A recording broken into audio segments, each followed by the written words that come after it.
Lundi 27 juillet au gymnase du Couture au Port, la sélection masculine de basket s'est réunie autour du sélectionneur-entraîneur Jean-Luc Monchot qui a rendu son verdict quant à la liste définitive des 12 joueurs sélectionnés pour disputer la compétition des Jeux des Îles. Le choix en fait était difficile parce qu'on a vraiment un groupe de 20 joueurs de qualité très homogène et c'était une réelle difficulté et un crève-cœur de faire des choix et de n'en retenir que 12. Tant je suis vraiment satisfait de l'effort et de la qualité produite par tous ces joueurs pendant plus de 3 semaines et demie déjà. Si la sélection est constituée en majorité de créopolitains, 7 sur 12, l'aventure sera collective. Et après plus de 3 semaines de travail, Jean-Luc Monchot leur propose un véritable projet de jeu, ce qui constitue bien sûr un défi pour ces joueurs venus d'horizons différents. C'est le défi de leur proposer une trame, un fond de jeu auquel ils puissent adhérer, qui permettent en même temps d'exprimer leur qualité propre.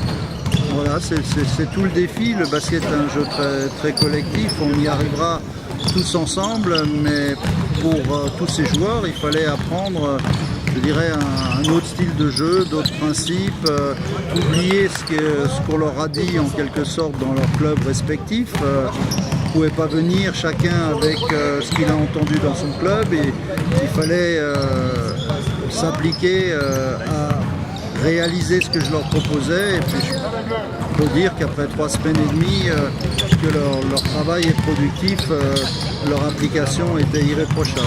La caractéristique des joueurs de l'océan Indien, c'est la rapidité et la tonicité, autant de qualités que les joueurs réunionnais ont bien évidemment. On connaît un peu le style particulier des équipes de l'océan Indien qui sont composées de joueurs très très vifs, qui courent très vite d'un panier à l'autre, un jeu vraiment rapide et engagé.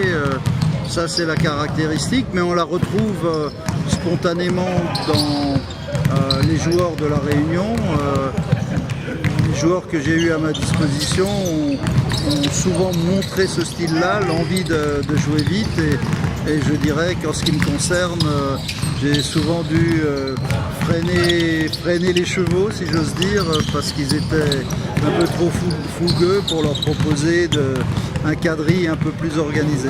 Si les tenants du titre, les Seychellois, représentent une réelle menace, l'entraîneur croit beaucoup en son équipe, dont les qualités de cœur et de générosité sont autant d'atouts pour de réelles chances de succès. Les Seychelles sont les tenants du titre dans cette compétition. Nous essayons de former l'équipe la meilleure possible. Voilà, meilleure possible. Après, à l'impossible, nul n'est tenu. Si l'adversaire est meilleur que nous, on saura s'incliner, mais on s'inclinera avec les honneurs dans ce cas-là. Et en tout cas, on se battra. Ces joueurs ont fait preuve de beaucoup de qualité de cœur et ils représenteront fièrement en tout cas, et j'en suis persuadé, dignement la Réunion.